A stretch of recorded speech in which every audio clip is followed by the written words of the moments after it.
बेटा कुछ बच्चे ओल्ड जनरल बैच के एक क्लास के लिए आपकी क्लास में जुड़ेंगे हरियाणा जीके के लिए। ये इधर बेटा जगह है, लड़कियां इधर आ जाओ सारी, लड़के भी एडजस्ट कर लो। एक क्लास की बात है हरियाणा जीके के लिए बस।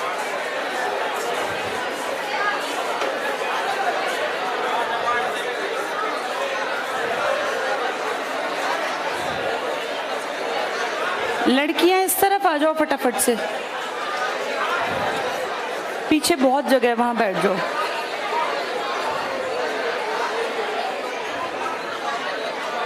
संदीप ने मैप निकाला हुआ है इस पे पीपीटी में।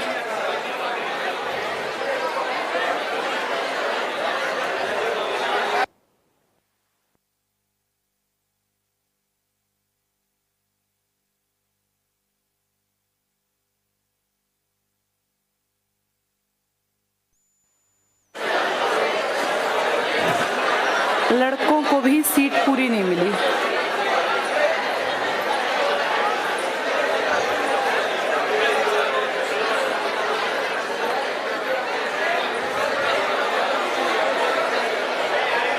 लड़कियों इस तरफ चले जाओ, पीछे जगह है, वहां पीछे।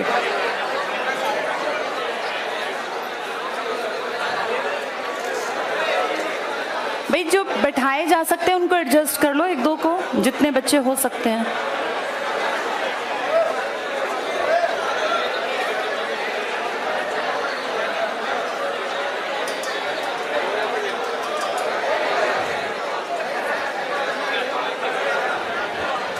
लड़कियां उधर चले जाओ बेटा, उधर जगह है।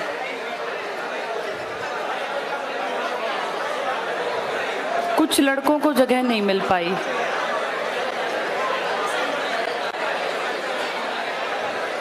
हमारे पास कुछ स्टूल्स होंगे बाहर, बैठने के लिए स्टूल है तो इनको लाके दे देना।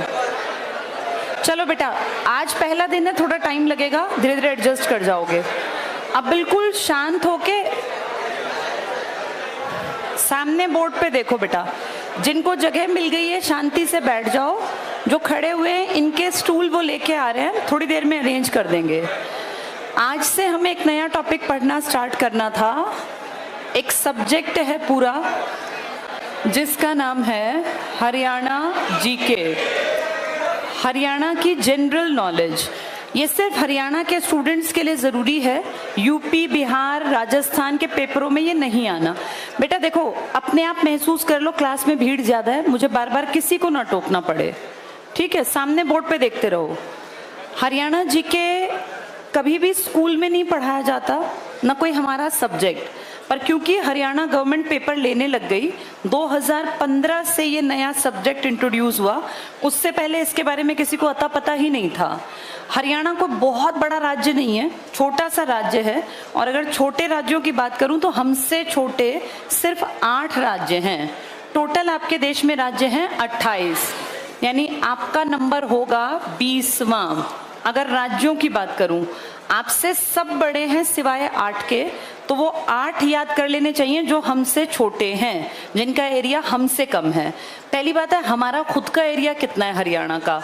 44,212 वर्ग किलोमीटर।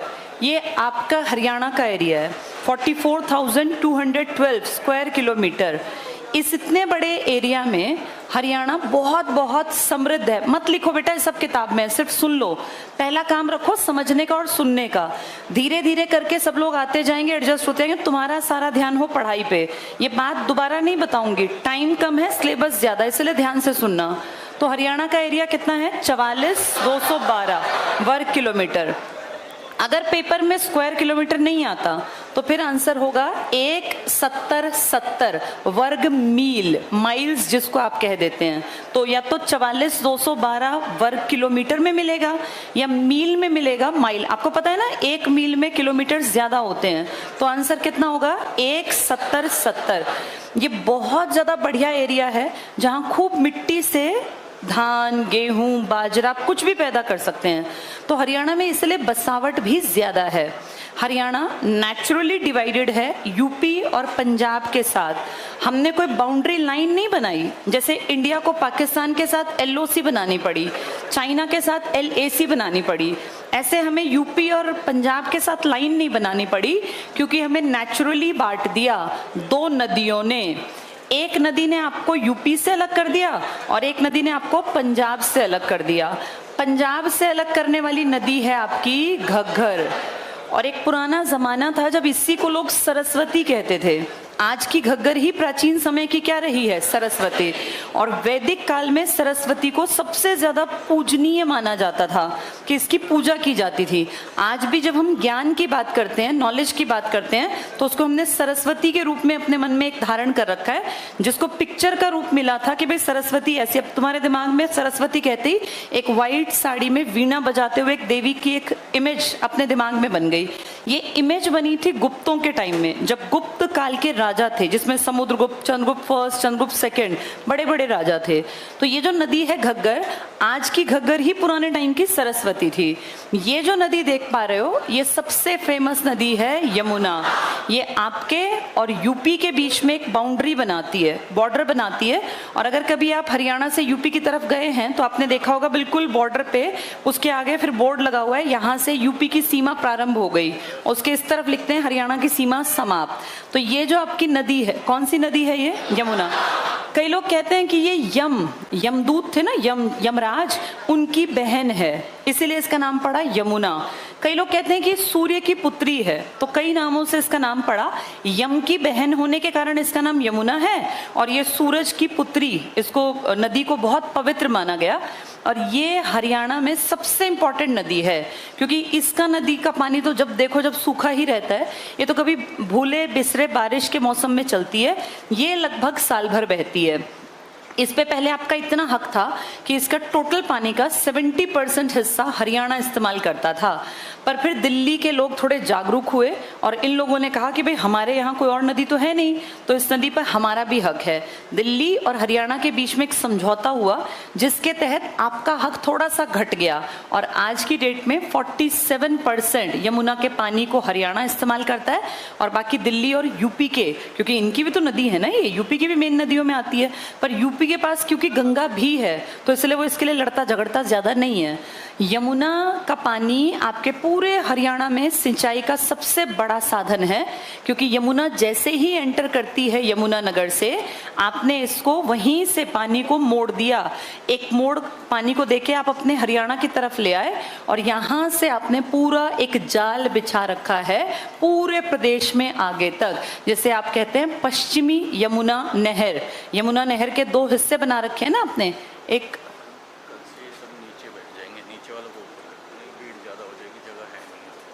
अच्छा, कल से इनको मतलब ओल्ड जनरल ऊपर और न्यू जनरल नीचे पूरे दिन के लिए। सिर्फ मेरी फिर तो भगदड़ मचेगी, फिर तो पूरे दिन के लिए लग जाएगा। चलो सर से बात कर लेंगे, ठीक है। कल बेटा इसको क्लासरूम्स को बदल देते हैं, क्योंकि न्यू जनरल में बच्चे जो हैं इस हरियाणा जीके में ज़्यादा होंगे। नीचे वाला कमरा बड़ा है बजाय इसके, वहाँ सब आराम से बैठ पाएंगे। तो कल पहली क्लास आपकी नीचे ही रहेगी, बाकी पूरे दिन के लिए बदलेंगे तो बता देंगे। अब देखो बोर्ड पर, ये कौन सी नदी थी इंपॉर्टेंट? यमुना, जिसका डिवीजन कर दिया। कौन सी नहर बना दी? पश्चिमी। हाँ, इस यमुना नदी से ना दो नहर निकाली, इसका पानी रोक दिया, रोकने में बैराज बना दिया वहां पर, और पानी जो सीधा चल रहा था उसके आगे रुकावट करके और उसके 3 हिस्से बना दिए। यहाँ मान लो रुकावट कर दी पानी की, एक हिस्सा पानी का इस तरफ मोड़ दिया, एक हिस्सा पानी का इस तरफ, और कुछ हिस्सा सामने जा रहा है। तो 3 हिस्सों में डिवीजन हो गया यमुना नदी के पानी का। इस तरफ वाला तो यूपी चला गया, इस तरफ वाला हमारा हरियाणा, और ये आगे कहाँ जाएगा? दिल्ली में। तो पानी पे सबका हक होता है, पानी किसी एक की बपौती नहीं होती, इसलिए इसका डिवीजन कर दिया। हमारा पूरा हरियाणा आज समृद्ध है, हम खूब खेती करते हैं, धान जगह जगह लगा सकते हैं। पूरे हरियाणा में बासमती का बहुत बड़ा एक कारण है कि बासमती, आवाज बस चेंज मत करो ज्यादा, अब ये गूंजने लग गई। अच्छा, बाहर तक नहीं जा बेटा, तुम अपने स्टूल उठा के यहाँ आ जाते ना। किस पे बैठे हो तुम? बड़े बेंच पे? अच्छा चलो आज एडजस्ट कर लो बेटा, फिर ये गूंजेगी, ये भी दुखी करेगी। तो देखो क्या हुआ, हरियाणा में जो पानी आया किस नदी का, वो कितना % पानी हमें मिला? पहले 70% पानी हम इस्तेमाल करते थे। ये जो नहर देख रहे हो ना, पश्चिमी यमुना नहर, इसी को कह देते हैं वेस्टर्न यमुना कैनाल। तो पश्चिमी यमुना नहर का इंग्लिश में नाम है वेस्टर्न यमुना कैनाल। पेपर में WYC लिख देंगे तो तुम चकराओ ना, इसलिए बता दिया। हरियाणा की ये दो नदियां हमें दो राज्यों से अलग करती हैं। इसके अलावा हरियाणा की एक नेचुरल बाउंड्री है पहाड़। हरियाणा की इस पट्टी में ऊपर की तरफ पहाड़ियां हैं और नीचे की तरफ भी पहाड़ियां हैं। नीचे की पहाड़ियां ज्यादा एरिया कवर करती हैं। टोटल हमारी जमीन का 3.09%, टोटल जितना हरियाणा है उसके 3% में पहाड़ियां हैं। और ये दुनिया की सबसे पुरानी पहाड़ियां हैं जिनको कहा जाता है अरावली की पहाड़ियां। ये आपके गुड़गांव में, फरीदाबाद में, महेंद्रगढ़ में, मेवात, जो साउथ की बेल्ट है ना, दक्षिणी हरियाणा, इसको कवर करती हैं। और जो ऊपर की तरफ पहाड़ियां देख रहे हो ये आपकी नई पहाड़ियां हैं जिनको कहते हैं शिवालिक रेंज। 1.69%, तो 2% से भी कम एरिया, 1.5% मान लेते हैं, 1.5% एरिया कवर करता है शिवालिक, हिमालय जिसको आप कहते हैं, हिमालय का तीसरा रीजन। और वर्ल्ड के सबसे पुराने पहाड़ आपके 3.09% एरिया को कवर करते हैं। तो हरियाणा ऊपर और नीचे से और दोनों साइड से नेचुरली अलग करता है। एक बाउंड्री है, नेचर ने बनाई, आपने कुछ नहीं किया। इनके बीच में बसे हुए एरिया को ही आप हरियाणा कहते हैं। तो अगर दिमाग में इमेज बन जाएगी तो समझना आसान होगा। दो नेचुरल बाउंड्री पानी की हैं और दो पहाड़ों की। पानी किस किस के बीच में है? हरियाणा और पंजाब। पहाड़ियां किस किस के बीच में? हरियाणा और राजस्थान। आपकी जो ये दक्षिण की तरफ है ना पूरी लाइन, ध्यान से देखो, यहां से राजस्थान टच करता है आपको और फिर यहां तक पूरा राजस्थान। सबसे बड़ी बाउंड्री हमारी राजस्थान के साथ है 1262 किलोमीटर, यानी 1262 किलोमीटर की लाइन। ये पूरी की पूरी लाइन आपकी बाउंड्री है, आपको ये अलग करती है राजस्थान से। हमारी वैसे बाउंड्री टच है 5 राज्यों से, लेकिन सबसे लंबी बाउंड्री हम किसके साथ टच करते हैं? राजस्थान। कितनी है ये? 1262। ये बदलती नहीं है, तो ये तो 10 साल पहले भी इतनी थी, आज भी इतनी है। राजस्थान के साथ हमारी सीमा सबसे ज्यादा लगती है। इसके बाद 5 राज्य जिनसे हमारी सीमा टच होती है। इस तरफ कौन सा है? ये पंजाब, इस तरफ पूरा यूपी। ऊपर 2 राज्य हैं, एक हिमाचल प्रदेश और एक उत्तराखंड।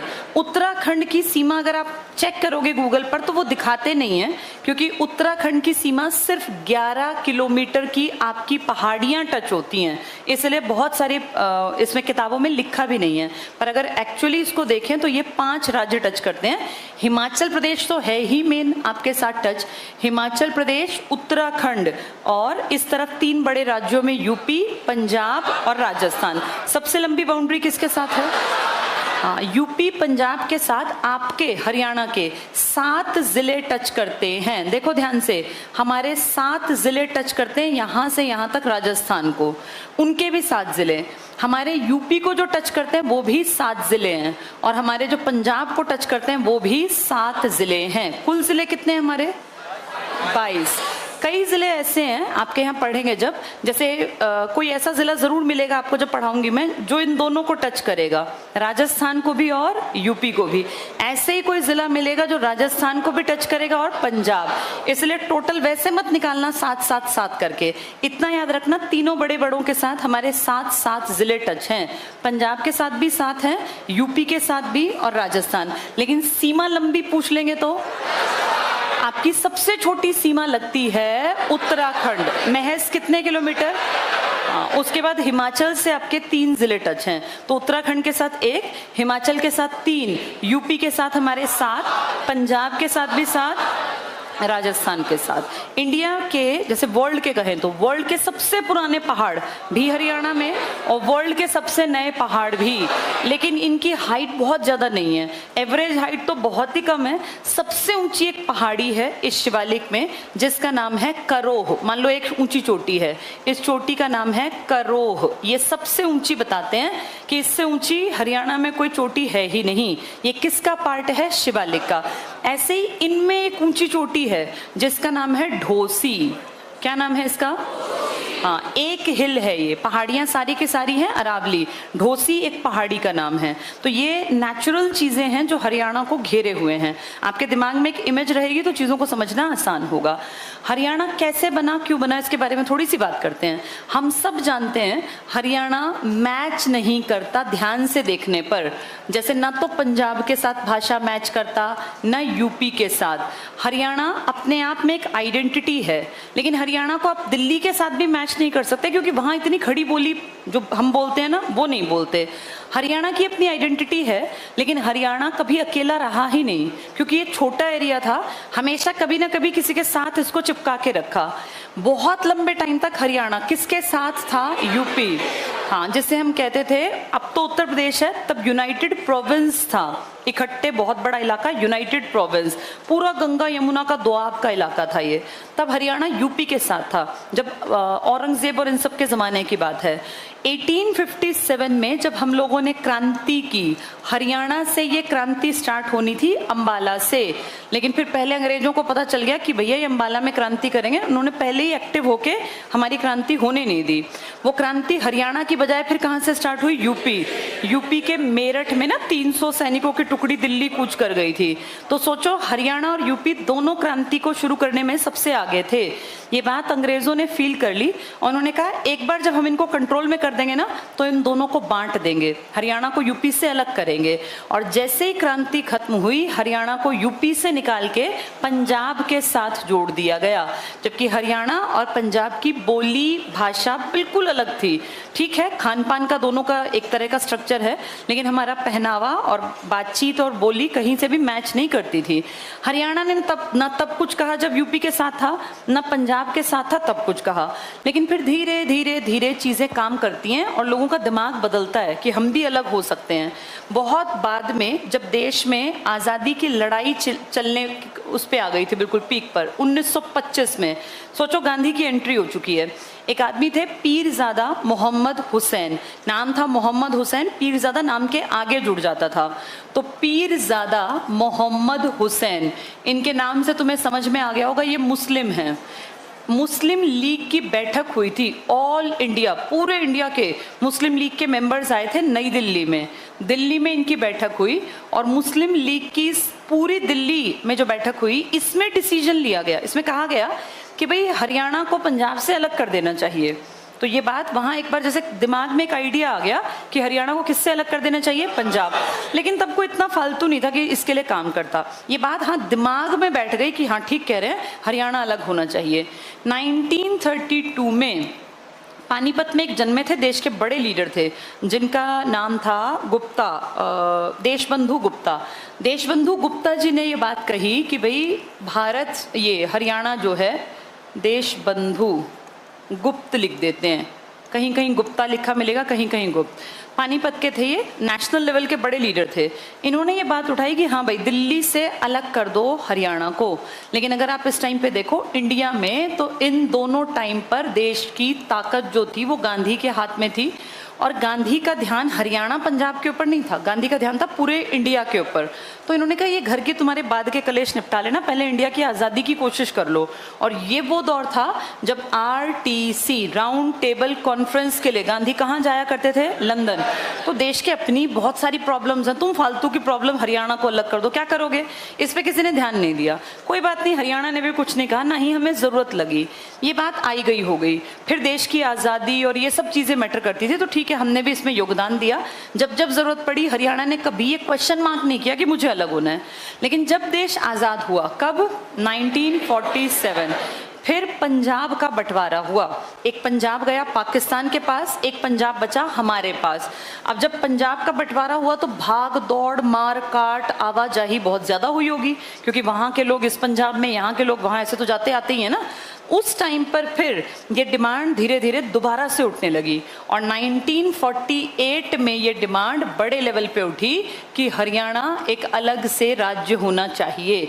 1948 में। मास्टर तारा सिंह जी थे एक, उन्होंने एक अखबार निकालते थे वो अजीत नाम का, पंजाब से। उस अखबार को बहुत पढ़ते थे लोग पंजाब की बेल्ट में। वहाँ उन्होंने लिखा कि हरियाणा अलग होना चाहिए, पंजाब अलग, हमारी सोच समझ सब कुछ अलग अलग है। लेकिन इस टाइम के बाद फिर ये सोचा यार पहले देश को स्टेबल कर लो, देश अभी अभी आज़ाद हुआ है, बहुत काम है हमें। तो एक कमेटी बनाई गई थी, उस कमेटी को कहा गया कि आप देखिए क्या करना है क्या नहीं करना। तो सच्चर नाम के हमारे यहाँ पे, पंजाब थे तब हम, सीएम बने।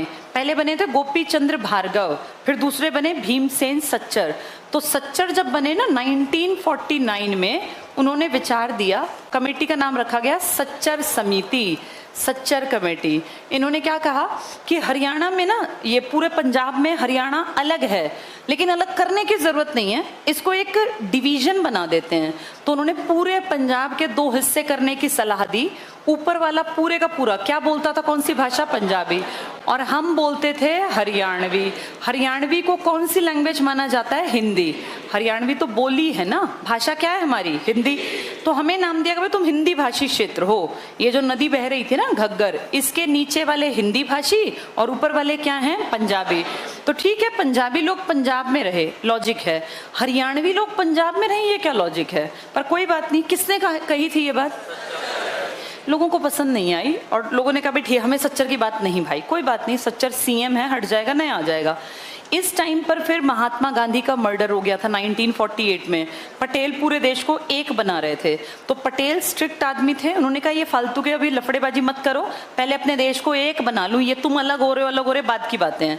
1950 तक हमने ज्यादा कोई स्टेप नहीं लिया, क्योंकि पटेल ने स्ट्रिक्टली कहा था कि भारत एक बनेगा, और भारत में ये लड़ाई झगड़े फिलहाल मैं बिल्कुल पसंद नहीं करूंगा। तो हमने भी सोचा चलो यार, देश पहले हम बाद में, हम सब इकट्ठे रह लेते हैं।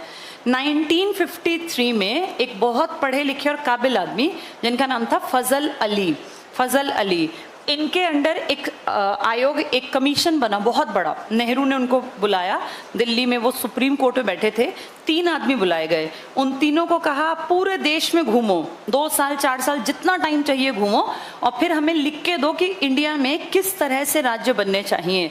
एक बात क्लियर हो गई थी कि इंडिया में राज्य बनने चाहिए भाषाई आधार पर, लैंग्वेज के बेसिस पर, लिंग्विस्टिक बेसिस पर। अगर लैंग्वेज के बेस की बात करें तो ठीक है, पंजाबी लोग कहाँ रहेंगे, पंजाब। भाई हम तो हिंदी भाषी है ना, हमें फिर हिंदी भाषी को आप पंजाब कैसे कह सकते हो। तो ये घूमने आए इनके कहने पर 1953 में फजल अली। हमने इनका बहुत बढ़िया चाय पानी किया। हमें उम्मीद थी कि अपनी रिपोर्ट में लिख देंगे कि पंजाब से अलग कर दो हरियाणा को। ये पता नहीं होता ना रिपोर्ट क्या बना रहे हैं वो। यहाँ से ये बढ़िया खा पी के हमने पूरा तरह से संतुष्ट करके भेज दिए। ये घूमे थे रोहतक वोतक सब जगह, इन्होंने अपनी रिपोर्ट में हमारे लिए लिख दिया कि इनको कोई जरूरत नहीं अलग होने की, पंजाब में ही फिट बैठते हैं। ये लिख के ये चले गए। हमें क्या पता था क्या लिख गए। 1956 में जब ये रिपोर्ट खुली, इसके बेसिस पे कहा गया इंडिया में 14 स्टेट्स बनेंगे। तब हमने ढूंढा कि 14 स्टेट्स में हमारा भी कहीं नाम है, तो देखा हमारा कहीं नाम ही नहीं था। इसका मतलब हम किसका पार्ट बना दिए गए, पंजाब। तो वो तो हम ऑलरेडी थे, पंजाब का ही पार्ट हमें छोड़ दिया। तो वो जो चाय पानी हमने इनका किया था वो हमें लगा वेस्ट गया, इन्होंने हमारे लिए कुछ लिखा ना लिखा। इस टाइम तक फिर ये हो गया था क्लियर कि भैया बिना लड़े हिस्सा मिलेगा नहीं। अगर आप इकट्ठा रहना चाहो ठीक है, लेकिन अगर आप चाहते हो कि हम अलग हो तो फिर थोड़ा सा आपको आवाज बुलंद करनी पड़ेगी। यहाँ पे अब पंजाब के लोगों में भी ये खलबली सी मच गई कि भाई हरियाणा को हमसे अलग करो, हमें अपना अलग से सूबा चाहिए।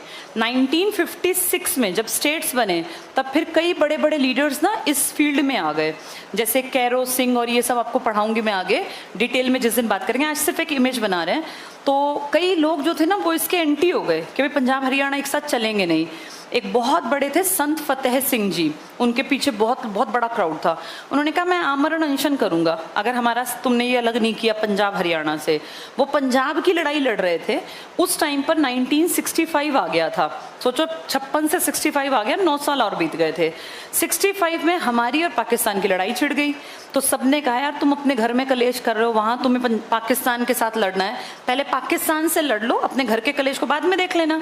तो संत फतेह सिंह जी ने जो वो आमरण अनशन का एक व्रत लिया था ना, वो वापस ले लिया कि ठीक है भाई पहले मेरा देश है, बाद में हम आपस में लड़ेंगे झगड़ेंगे, जो होगा देख लेंगे।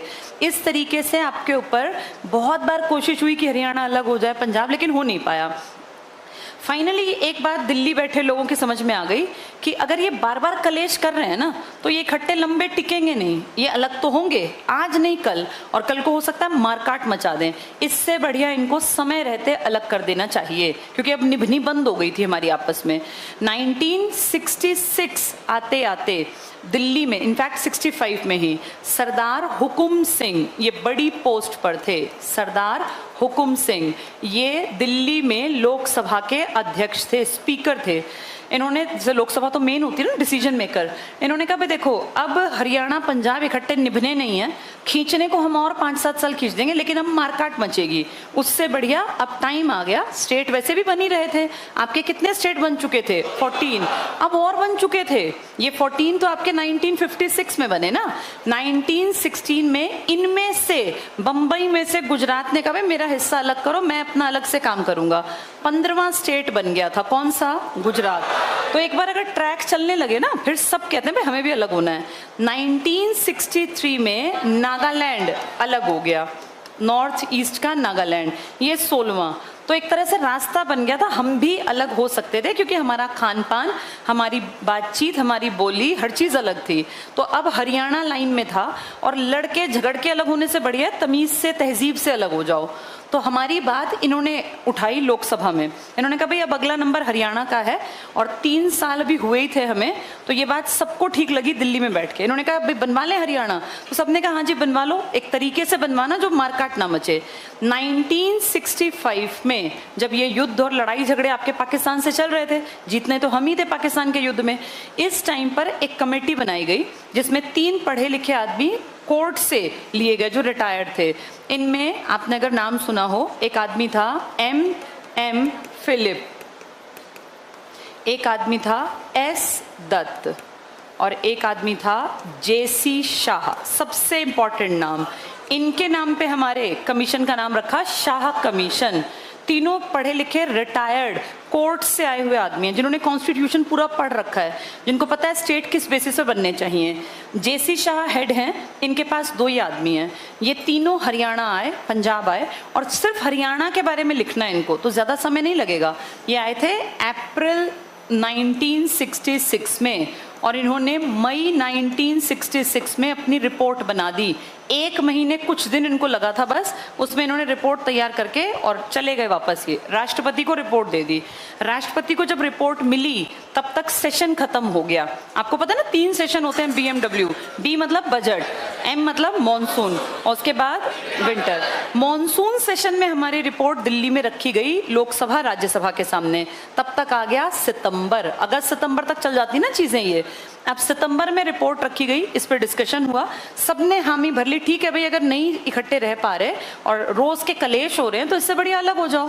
और इस तरीके से सितंबर में दिल्ली की लोकसभा ने पास कर दिया कि ठीक है हरियाणा को कौन से नंबर का राज्य बनवा दो, 17वां।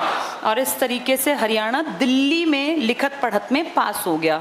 वहां से सितंबर में निकला, फिर आते आते सारा प्रोसेस करते करते नवंबर आ गया। कौन सा नवंबर? 1 नवंबर 1966।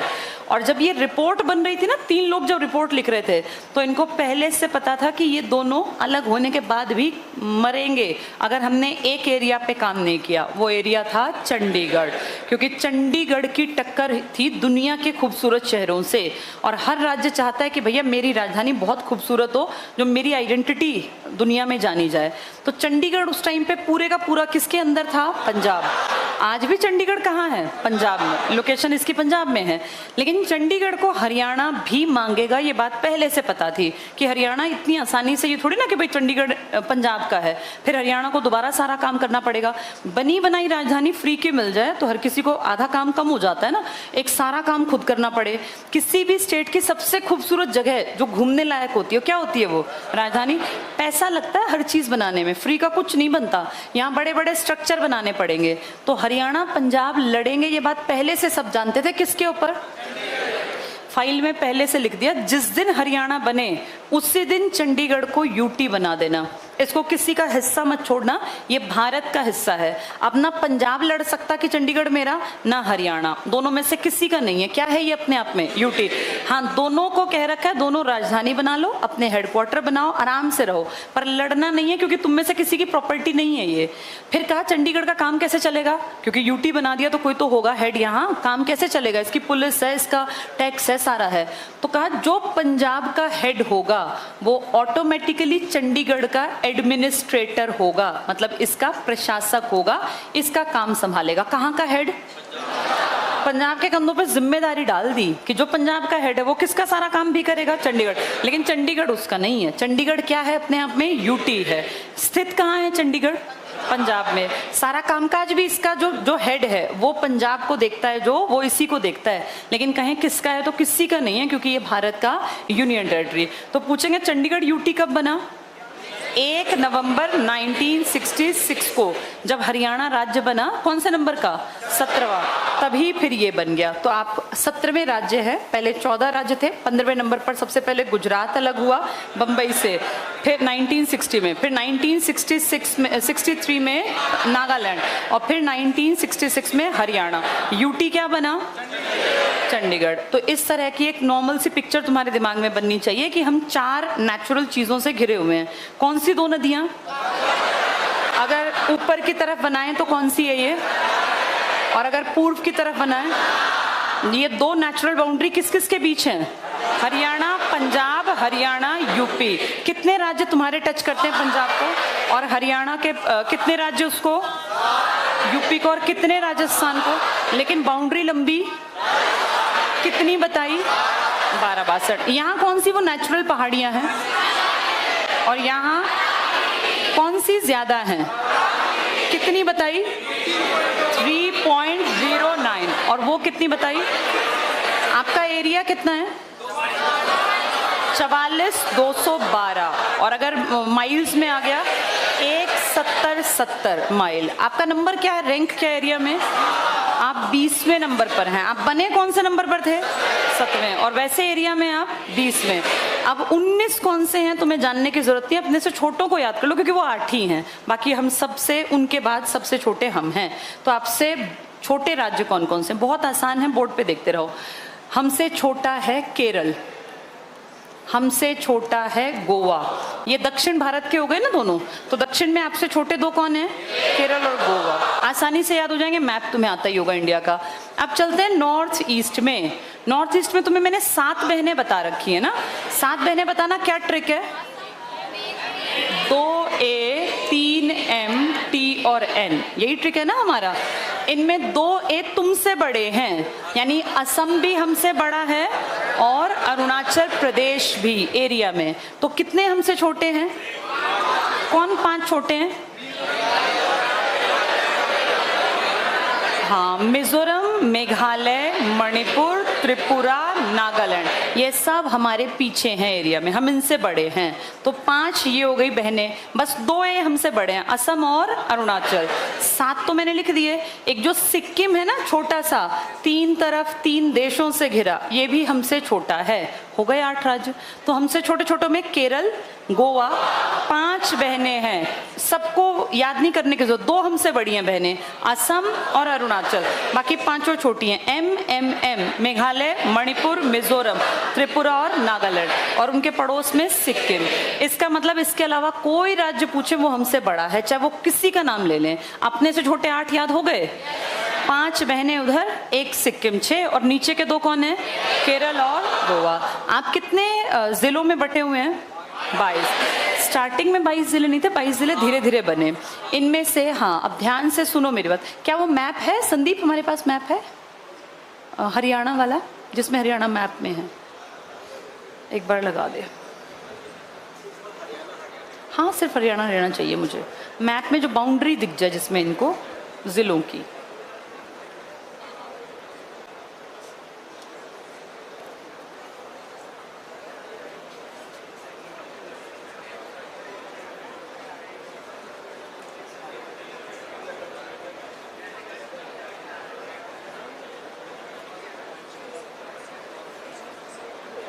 चलो, जब तक ये इसमें सबको लगाता है, हरियाणा के 22 जिले बेटा एक दिन में नहीं बने। जब हम अलग हुए थे ना तो पंजाब से हमें 35% हिस्सा मिला था, आधा पंजाब नहीं मिला। कितना मिला? हाँ, उस 35% को ही हमने आज तक डिवाइड कर करके 22 जिले बना लिए। जब अलग हुए तो हमने जिले बड़े बड़े बनाए और सिर्फ 7 जिले थे। कितने जिले थे? सोचो, 7 से आज 22 बना लिए, तो हर जिले में कांट छांट हुई होगी। जींद एक ऐसा जिला है जिसमें सबसे कम कांट छांट हुई, बाकी सबके ढेरों ढेरों पीसेस। जैसे एक पिज्जा लिया, 4 पीस बनवा लो, 8 बनवा लो, 12। ये जूम हो जाएगा ना? हाँ ठीक है। देखो अब सब लोग बोर्ड पे देखो। आज पहले दिन मैप समझ लोगे तो तुम्हें दिक्कत नहीं आएगी, फिर तुम्हें सारे टॉपिक आसान दिखेंगे। इसको ध्यान से देखना। यहां से ये स्टार्ट होता है पंचकुला। ये देखो सबसे ऊपर पीले रंग में कौन सी पट्टी है? ये पंचकुला। सबसे ऊपर आपका पंचकुला है और सबसे नीचे आपका मेवात है। तो सबसे ऊपर का जिला पंचकुला, सबसे नीचे का जिला मेवात। सबसे पूर्व में ध्यान से देखो यमुनानगर है। सबसे पूर्व में एक लाइन खींचे तो यमुनानगर सबसे पूर्व में, और सबसे पश्चिम में सिरसा। तो हमारे 4 जिले उत्तर, दक्षिण, पूर्व, पश्चिम याद करना। ऊपर कौन सा जिला है? ये नीचे सबसे पूर्व में और सबसे पश्चिम में सिरसा। इस पूरे का डिवीजन जैसा ये दिख रहा है ऐसा नहीं था स्टार्टिंग में। ये 35% हिस्सा है। पंजाब से हमें 50% जमीन नहीं मिली। इस 35 को हमने पहले 7 बड़े टुकड़ों में बांट दिया था कि ये हमारे 7 जिले हैं। समय बीतता गया, जिले आपस में कहते कि भाई हमें अलग होना है, हमें अलग जिला बनना है, और ऐसे करते करते करते आज हरियाणा में 22 जिले गिने जाते हैं। सबसे बड़ी जो एरिया वाइज अगर देखें तो सिरसा है। सबसे बड़ा एरिया किसके पास है? सबसे छोटा एरिया फरीदाबाद का है। सबसे छुटकू सा जो आपको दिखेगा फरीदाबाद। पंचकुला फरीदाबाद से बड़ा है एरिया में, तो फरीदाबाद बहुत छोटा है। लेकिन एक उल्टी बात पता है क्या है? सबसे बड़ा शहर पूछे तो वो फरीदाबाद है। आप जिले बड़े बड़े लेके बैठे होंगे लेकिन आपके शहर बड़े नहीं हैं। ये उल्टा कॉम्बिनेशन है। सबसे छोटा जिला सबसे बड़ा शहर है। जैसे सोनीपत शहर छुटकू सा है, आसपास के गांव और खेत मिला के सोनीपत बड़ा बनता है, ऐसे सिरसा है। बहुत बड़ा एरिया वन कवर करते हैं, इसको वन नगरी भी कहते हैं। शहर कहेंगे सिरसा छोटा सा है, बाकी सारे शहर छोटे छोटे हैं। कौन सा शहर सबसे बड़ा शहर है? जिसका टोटल एरिया बाकी सबके मुकाबले कम है। ऊपर की पट्टी देखो ये। हाँ, आप ध्यान से मेरी बात सुनो। मैं इसको पहले एक बार रफ में बनाती हूँ, इस तरीके से आपको समझना थोड़ा मुश्किल है। बोर्ड पे देखो और एक रफ आइडिया अपने दिमाग में रखो, फिर मैप समझना आसान होगा। हमने हरियाणा को समझने के लिए ना इसको 6 अलग अलग पट्टियों में डिवाइड कर दिया ताकि हमारे दिमाग में इनकी इमेज क्लियर रहे। सबसे ऊपर की एक बेल्ट है जिसमें 4 जिले हम ध्यान रखेंगे। सबसे ऊपर पंचकुला, पंचकुला के साइड में आता है अंबाला और यमुनानगर। यहाँ मान लो पंचकुला, इसके यहाँ अंबाला, यहाँ यमुनानगर, ये 3 हैं। इनके नीचे पड़ता है आपका कुरुक्षेत्र। ये चारों एक बेल्ट में हैं, तो ऊपर के 3 एक साथ हैं, उनके नीचे की तरफ पड़ता है कुरुक्षेत्र। धर्मनगरी है ना कुरुक्षेत्र हमारा, तो ये 4 हो गए, पंचकुला, अंबाला, यमुनानगर, कुरुक्षेत्र। इनकी अपनी एक बेल्ट है, इनका अपना एक डिवीजन है इन 4 का। इन चारों के नीचे आ जाएं, कुरुक्षेत्र धर्मनगरी है, ये मान लो सिर है, इसके नीचे इसके 2 पैर मिलेंगे आपको, एक करनाल और एक कुरुक्षेत्र। ये अपना कैथल, ये कैथल, ये करनाल, ये दूसरी बेल्ट स्टार्ट हो गई। सबसे ऊपर की बेल्ट में कितने जिले हैं? 4। कौन कौन से? पंचकुला, अंबाला, यमुनानगर, कुरुक्षेत्र। अगली बेल्ट है कैथल, करनाल और पानीपत। पानीपत किससे टच होता है? ऊपर करनाल। अब वो तुम्हारी यमुना यहीं से तो बहती बहती ऐसे निकलेगी और वो ऊपर वाली ऐसे चलेगी, तो ये करनाल, कैथल, करनाल और पानीपत, ये एक बेल्ट हो गई। 2 बेल्ट पढ़ ली हमने। ऊपर वाले में कितने जिले हैं? उसके नीचे वाली में 3, दूसरी बेल्ट में 3। कौन से 3 है ये? कैथल, करनाल, हाँ 3 के हैं हरियाणा में, कैथल, करनाल, कुरुक्षेत्र। कुरुक्षेत्र ऊपर है, वो सिर है, उसके 2 पैर हैं, एक कैथल और एक करनाल। ये दोनों कैथल करनाल एक बेल्ट में आते हैं, कुरुक्षेत्र ऊपर वालों की बेल्ट में है। किसकी बेल्ट में है वो? पंचकुला, अंबाला, यमुनानगर, और कैथल करनाल के साथ ये कौन सा है? पानीपत। ये दूसरी बेल्ट हो गई। इसके बाद तीसरी बेल्ट जो स्टार्ट होती है आपकी, वो मान लो इन दोनों को टच करता है। यहाँ इस तरह से पतली सी पट्टी आपको मैप में दिखेगी, जिसको आप कहते हैं जींद। तीसरी पट्टी जींद से फिर आगे जाके टच हो जाते हैं दो बड़े जिले, एक फतेहाबाद ऊपर और नीचे की तरफ हिसार, ये दो, और फिर आगे जाके आपका सिरसा। ये चारों आप ध्यान से देखो एरिया में सबसे बड़े हैं। इन चारों को देखो छोटे से हैं टोटल एरिया में, ये चारों बहुत बड़े हैं। और ये बड़े सिर्फ एरिया वाइज नहीं है, ये खेती में भी बहुत आगे हैं, क्योंकि प्रॉपर्टी ज्यादा, एरिया ज्यादा, जमीन ज्यादा। तो ये चार बड़े जिले जब पूछे जाएं तो जींद, फतेहाबाद, हिसार और सिरसा। यहाँ भी चार थे, यहाँ भी चार है, 8 हो गए, 3 ये बीच में थे। कितने हो गए ये? 11। यानी 3 पट्टियों में 11 जिले आ गए। ऊपर के 4 जिले कौन कौन से? पंचकुला, अंबाला, यमुनानगर, कुरुक्षेत्र। कुरुक्षेत्र सिर है, 2 पैर क्या है? कैथल और करनाल। करनाल के नीचे पानीपत। फिर ये 4 बड़े जिले जींद, फतेहाबाद, हिसार और सिरसा। अब नीचे की तरफ आते हैं अगली पट्टियां, चौथी, पांचवी, छठी। चौथी पट्टी है बेटा मध्य लगभग हरियाणा की, जिसने हरियाणा के बीच का हिस्सा कवर किया। इसमें मेनली आता है सोनीपत। सोनीपत से टच होता है रोहतक, आगे जाके टच हो जाता है भिवानी, भिवानी में से ही कटा है चरखी दादरी, और इनके नीचे की तरफ आ जाता है झज्जर। ये 5 जिले हैं, सबसे ज्यादा जिले। अब तक आपने पढ़े थे 4, 3, 4, यहाँ कितने पढ़ लिए? 5। पहले भिवानी, चरखी दादरी एक था ना, लेकिन अब तो अलग अलग हैं, तो अब कितने जिले गिने जाएंगे? 5। पेपर में आ जाए किस मंडल में सबसे ज्यादा जिले हैं, तो रोहतक मंडल में। इस मंडल का नाम क्या है? क्या क्या है इसमें? सोनीपत, रोहतक, भिवानी, चरखी दादरी, झज्जर। इससे ऊपर बड़े सारा एरिया कवर करके कौन बैठे थे? जींद, फतेहाबाद, हिसार, सिरसा। उसके ऊपर 3 पतले पतले से कौन थे? कैथल, करनाल, पानीपत। ऊपर के 4 पंचकुला, अंबाला, यमुनानगर, कुरुक्षेत्र। क्लियर सबको? ये संख्या में ज्यादा है, एरिया में नहीं है। एरिया में कौन से हैं? वो जींद वाले, सिरसा वाले, वो ज्यादा। इनके नीचे अब 2 पतली पतली पट्टी आएंगी और आपका हरियाणा खत्म। इनमें से एक पट्टी के 3 जिले हैं, गुड़गांव, रेवाड़ी, महेंद्रगढ़। कौन से हैं? हाँ, ये तीनों बिल्कुल ऐसे लाइन में दिखेंगे, गुड़गांव, रेवाड़ी, महेंद्रगढ़। उसके नीचे के 3 आएंगे पलवल, मेवात और ये फरीदाबाद। पहले फरीदाबाद आएगा नीचे, फरीदाबाद, पलवल और नूह। नूह इसका कई साल पहले नाम बदल दिया ना, मेवात का ही तो नाम नूह कर दिया। ये हैं आपके, तो नीचे की पट्टियां हैं छोटी छोटी सी एरिया में, लेकिन ये घनी बसी हैं, क्योंकि आपके हरियाणा की सबसे ज्यादा आबादी रहती है कहाँ पर? गुड़गांव, फरीदाबाद की बेल्ट में, और वो दोनों देखो इसी के पार्ट हैं। तो ये एरिया में छोटे हैं, आबादी बहुत ज्यादा।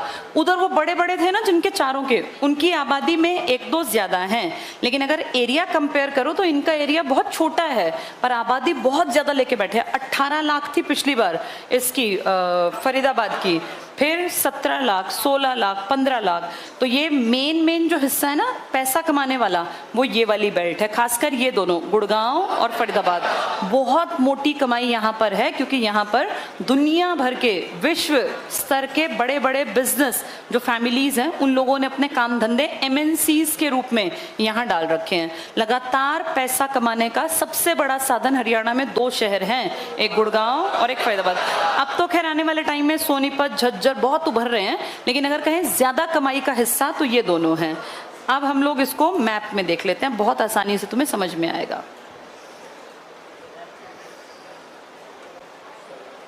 OPS में निकलेगा ना, ये देखो अब बोर्ड पर। अब ये पूरा मैप क्लियर होगा। सबसे पहले ऊपर के 4 देखो कौन कौन से हैं? पंचकुला, हाँ इनको देखो थोड़ा सा बड़ा करके देख लेते हैं ताकि ये हमारे दिमाग में रह जाए। ये देखो ये 4, पंचकुला, अंबाला, यमुनानगर, कुरुक्षेत्र। अब ध्यान से देखना, पंचकुला की सीमा कुरुक्षेत्र से टच नहीं होती। पंचकुला आपका एक ऐसा एरिया अकेला जो आपकी राजधानी को टच करता है। राजधानी कहाँ स्थित है आपकी? पंजाब में, लोकेट तो पंजाब में है। हरियाणा का सिर्फ कौन सा जिला टच करता है? पंचकुला। पंचकुला में पूरी पहाड़ियां हैं शिवालिक की, यहाँ, यहाँ और यहाँ फैली है। वो शिवालिक की जो मैंने पहाड़ियां बनाई थी ना, वो इस एरिया में है। हाँ, तो ये 4 आपको ध्यान रखने हैं। सबसे ऊपर पंचकुला, फिर उसके थोड़ा नीचे आते ही अंबाला और इस तरफ आते ही यमुनानगर। इन दोनों को टच करता है कुरुक्षेत्र। ये चारों एक डिवीजन का पार्ट है। कौन सा डिवीजन है ये? अंबाला। इस डिवीजन का, इस मंडल का नाम है अंबाला। क्लियर हो गए चारों? ये सिर्फ राजधानी से कौन टच है? और पंचकुला किससे सीमा लगती है? देखो, अकेला है जो उससे टच है राजधानी से, और अकेले की सीमा बस एक से लगती है। ऐसा आपको आगे जाके सिरसा भी मिलेगा जिसकी सीमा सिर्फ एक से लगती होगी। तो देखो लोकेशन देख लेना, पंचकुला, अंबाला, यमुनानगर। अंबाला को देखो, पंचकुला से भी टच है, यमुनानगर से भी, कुरुक्षेत्र से भी अंबाला टच है। ये एक पट्टी पूरी हो गई। दूसरी पट्टी पे आ जाओ, ये रही, देखो ये रही। इसमें कौन कौन आएगा? कैथल, करनाल, पानीपत। अगर हम कुरुक्षेत्र को सर मान लें तो ये उसके 2 पैर मान लेते हैं, कैथल और कुरुक्षेत्र, ये करनाल। इनके नीचे क्या आ गया? ये दूसरी बेल्ट है। किसकी बेल्ट बोलते हैं इसको? करनाल। जैसे ऊपर वाली का नाम था अंबाला, इसका नाम क्या है? करनाल। तो अंबाला डिवीजन में कितने हैं? 4। करनाल डिवीजन में कौन से हैं? करनाल में कैथल, करनाल, पानीपत। अंबाला के 4 बताना? पंचकुला, अंबाला, यमुनानगर, कुरुक्षेत्र। तीसरी बेल्ट, सबसे बड़ा एरिया, ये देखो, ये देखो। मुझे इसको छोटा बनाना पड़ेगा तब ये विजिबल होगा थोड़ा। ये देखो, यहां से देखो, ये जींद है ना, जींद से आगे देखो हिसार, फतेहाबाद, सिरसा, ये 4 इकट्ठे हैं। ये बेल्ट कहलाती है। किसका हिस्सा बोलते हैं इसको? कौन सी बेल्ट? हिसार। तो हिसार डिवीजन में कितने जिले हुए? 4। सबसे पश्चिम में तुम्हारा सिरसा। सिरसा से ध्यान से देखो, सिर्फ एक जिला, इतना बड़ा सिरसा, और टच है सिर्फ एक जिले से। किससे? फतेहाबाद। सेम ऐसे ही जैसे ऊपर कौन था? पंचकुला। किससे टच था? अंबाला। ये देखो, सिरसा, फतेहाबाद, हिसार और जींद। जींद को बहुत ध्यान से देखो। जींद का एक रिकॉर्ड है, हरियाणा का सिर्फ इकलौता जिला जो अंदर ही अंदर 7 जिलों के साथ टच है, सीमा बनाता है। सिर्फ एक जिला है जो 7, देखो बाउंड्री तो सबकी बनती है, 1 से 4 से 5 से, इसकी कितनों के साथ है? 7। तो हरियाणा का वो जिला जो इकलौता 7 जिलों को टच करता है, कौन सा जिला है वो? जींद। ध्यान से बोर्ड पे देखो, फतेहाबाद। अब हम जींद को पढ़ रहे हैं स्पेशल, बोर्ड पे देख के समझना, नहीं तो बाद में याद नहीं रहेगा। यहां से देखो कौन टच है? ये देखो, ये बाउंड्री पिंक कलर के साथ, ये कौन है? कितनी लंबी बाउंड्री है हिसार के साथ। ये देखो छोटी सी बाउंड्री, रोहतक। रोहतक और फतेहाबाद की बाउंड्री छोटी है, किसकी लंबी बाउंड्री है? आगे बढ़ते हैं, रोहतक के बाद देखो सोनीपत भी टच है, सोनीपत भी। इसके आगे पानीपत, फिर देखो करनाल भी टच है और कैथल भी। तो कितने जिले टच हैं? हाँ, ये बहुत इंपॉर्टेंट है। अब वो पेपर में पूछेगा कौन से 7 जिले, वो तुम्हें फंसाएगा। तो हमें 7 जिले याद रखने हैं। कौन कौन से हैं बताना?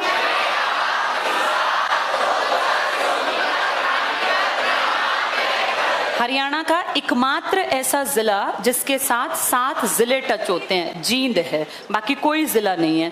ये शुरुआती दिन से था, ये 1 नवंबर 1966 से था, पर तब ये बाकी इतने पड़ोसी नहीं थे, ये सब टाइम के साथ साथ बने हैं। अब देखो ध्यान से, इन चारों की बेल्ट सबसे ज्यादा एरिया कवर करते हैं ये। अगर पूरे मैप को ध्यान से देख पाओ तो देखो कितनी बड़ी पट्टी इनकी है, कितने जिलों की। अब इसको ऊपर के 4 जिलों से कंपेयर करना, कौन कौन थे वो?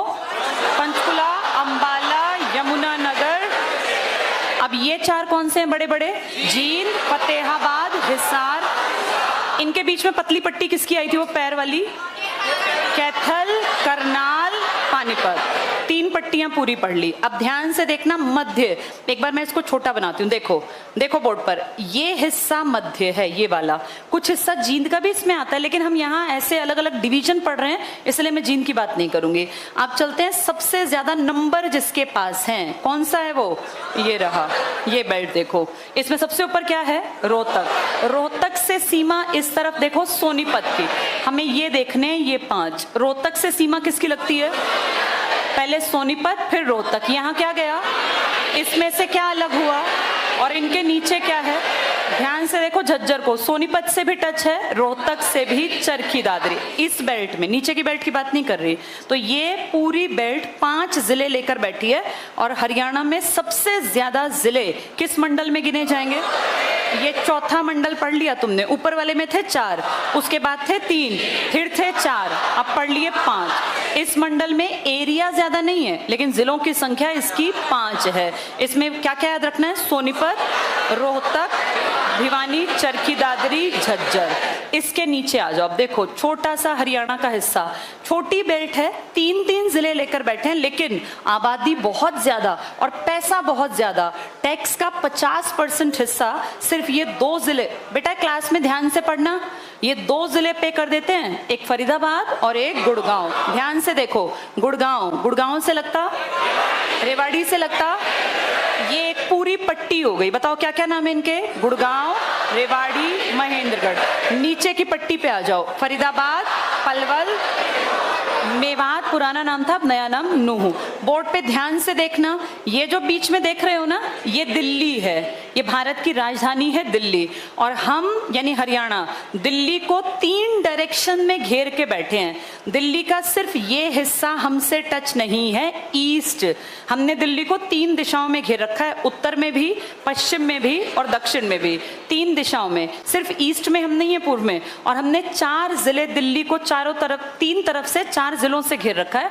ध्यान से देखो, ऊपर क्या है दिल्ली के? सोनीपत। दिल्ली के साइड में क्या है? दिल्ली के इस तरफ और नीचे की तरफ। तो पूछे कितने जिले दिल्ली से लगते हैं? 4। सोनीपत, झज्जर, गुड़गांव, फरीदाबाद, चारों की लोकेशन तुम्हें पता है। बोर्ड पे बहुत ध्यान से देखो, रोहतक आपके राज्य का और अब चरखी दादरी भी 2 ऐसे जिले हैं जो बाहर किसी पंजाब, यूपी या राजस्थान या दिल्ली या चंडीगढ़ को टच नहीं करते। पूरा हरियाणा कहीं ना कहीं किसी ना किसी के साथ टच है, सिर्फ ये 2 हैं। रोहतक को देखो, चारों तरफ से अपने आप से घिरा है, बाहर से टच नहीं है। कुछ लोग कहेंगे दिल्ली से, देख लेना बोर्ड पर, समझ लेना, दिल्ली से देखो इसकी सीमा टच नहीं है। दिल्ली से टच है ये 2, सोनीपत और झज्जर। रोहतक की बेल्ट देखो यहाँ खत्म हो गई है, रोड जाता है, लेकिन फिर वो बाउंड्री किसकी मानी जाती है? या तो वो सोनीपत की होगी या झज्जर। तो हरियाणा के कितने जिले बाहर टच नहीं है किसी से? ये सिर्फ इंटरनल बाउंड्री बनाते हैं। एक तो रोहतक, दूसरा देखो ये रहा, पहले भिवानी जो था ना वो तो टच था। चरखी दादरी जब काटा तो देखो कैसे काटा, यहाँ ध्यान से देखो, ये देखो राजस्थान से पहले बंद हो गया, ये राजस्थान को टच नहीं करता, अंदर ही अंदर टच कर रहा है सारों को। देखो बस ये खत्म। तो ना तो ये दिल्ली से लगा, ना ये चंडीगढ़ से लगा, ना ये राजस्थान से, यूपी से या पंजाब से। तो हरियाणा के कितने जिले बाहरी सीमा के साथ टच नहीं है? 2। कौन कौन से? रोहतक और चरखी दादरी। हरियाणा का सबसे बड़ा एरिया में कितने जिलों से टच है तुम्हारे? नहीं, अपने यहाँ कितने जिलों से? ये देखो ना, अभी मैंने बताया था, ये सिर्फ 1 से टच है। ये देखो सिरसा सिर्फ किससे लगता है? फतेहाबाद से, सिर्फ फतेहाबाद। ऐसा एक और जिला बताना, पंचकुला, किससे टच था? तो ये एक जैसे हैं, पेपर में परेशान करेंगे। 2 जिले जो किसी से सीमा नहीं लगाते, रोहतक और चरखी दादरी। एरिया में सबसे बड़ा और एरिया में सबसे छोटा, लेकिन सबसे बड़ा शहर। ठीक है, बताओ कितने मंडल हैं? 6। किस मंडल में सर्वाधिक जिले हैं? और किस मंडल? 3 मंडल बताओ जिनकी संख्या 3-3-3 है। करनाल, गुड़गांव और ये वाला कौन सा मंडल है? ये फरीदाबाद। फरीदाबाद मंडल में कुल 3 जिले, गुड़गांव मंडल में 3 जिले और करनाल मंडल में 2 बताना। 4-4 वाले अंबाला और हिसार, और 5 वाला इकलौता जिला रोहतक। रोहतक के 5 जिले बताओ। सोनीपत, रोहतक, झज्जर, चरखी दादरी, भिवानी। 3 जिले करनाल की बेल्ट के बताना, कैथल, करनाल, पानीपत। 3 फरीदाबाद की बेल्ट के, फरीदाबाद, हाँ फरीदाबाद, पलवल, मेवात या नूह। और 3 गुड़गांव के, गुड़गांव, रेवाड़ी, महेंद्रगढ़। अब जिसके दिमाग में ये मैप है ना, उसको दिक्कत नहीं आएगी जब हम आगे पढ़ेंगे। अगर मैप नहीं आता तो तुम आगे जाके फंस जाओगे। मैप क्लियर हो गया सबको? बताओ कैसे नेचुरल तुम लोग अलग हो पंजाब के साथ? कौन सी नदी है? यहाँ से यहाँ तक घग्गर तुम्हें अलग कर देती है पंजाब से। यहाँ से स्टार्ट होती है, कहाँ तक फैली है वो, फिर नीचे तक फरीदाबाद, यहाँ से निकलेगी। तो फिर वो तुम्हें किससे अलग करती है? यूपी। सिरसा से लेके तुम्हारी मेवात तक की बेल्ट राजस्थान, ये सबसे लंबी पट्टी है। कितनी? 1262 वर्ग किलोमीटर। दो तुम्हें यहाँ दिखाई नहीं देंगे, इस तरफ हिमाचल, और बहुत थोड़ी बाउंड्री किसकी? उत्तराखंड की। कितने किलोमीटर? 11। दिल्ली को तुमने कितनी डायरेक्शन में घेर रखा है? डायरेक्शन पूछेंगे तो 3। किस डायरेक्शन में तुम नहीं हो? तुम पूर्व में नहीं हो, ईस्ट में नहीं हो। 4 डायरेक्शन होती है ना न्यूज की, नॉर्थ, ईस्ट, वेस्ट, साउथ। बस तुम ई में नहीं हो, ई मतलब ईस्ट में। तुम्हारे कितने जिले दिल्ली को घेरे बैठे हैं? 4। सोनीपत, झज्जर, गुड़गांव और फरीदाबाद। हमारे 4 जिले 3 डायरेक्शन में बैठे हैं। अब वो जानबूझ के तुम्हें दुखी करने के लिए कहेंगे बताओ दक्षिण पश्चिम में तुम्हारा कौन सा जिला है दिल्ली के साथ लगता हुआ? दक्षिण पश्चिम का मतलब समझो, ये इसकी बात कर रहे हैं। देखो ऐसे अगर ड्रॉ कर लो, ये उत्तर की तरफ, ये पश्चिम, ये दक्षिण पश्चिम, ये दक्षिण, तो थोड़ा सा घुमा सकते हैं तुम्हें। अगर तुम्हें मैप याद है ना तो तुम्हें दिक्कत नहीं आएगी। 2 जिले बताओ जो एक एक जिले को टच करते हैं। पंचकुला और सिरसा। पंचकुला किससे लगता है? और सिरसा सिर्फ फतेहाबाद से। 2 जिले बताओ जो कहीं टच ही नहीं होते बाहर। रोहतक और चरखी दादरी। और सबसे ज्यादा सीमा बनाने वाला, बाउंड्री बनाने वाला जींद। कितने जिलों के साथ? बताना कौन से 7 जिले हैं? अब ऐसे याद रखना बहुत मुश्किल है, इसको ऐसे याद कर लो ट्रिक से। बोर्ड पे देखो वरना याद नहीं होगा। इसको ऐसे याद कर लो, हरियाणा, HR मतलब हरियाणा का SP, SP कोई SP इतना दोस्त है सत्य प्रकाश या कोई भी, हरियाणा का SP क्या क्या फेंकता है, बहुत झूठ मारता है। कोई हरियाणा का कोई SP है जो बहुत ही झूठ मारता है, तो हमने याद कर लिया हरियाणा का SP क्या क्या फेंकता है। H का मतलब कौन होगा? हिसार। R मतलब रोहतक, S सोनीपत, P पानीपत। ये के अपना दिमाग दौड़ाओ, ये पैर होंगे, ये सिर नहीं हो सकता, तो ये होंगे करनाल और कैथल, क्योंकि कुरुक्षेत्र तो ऊपर रहा होगा। और ये क्या है?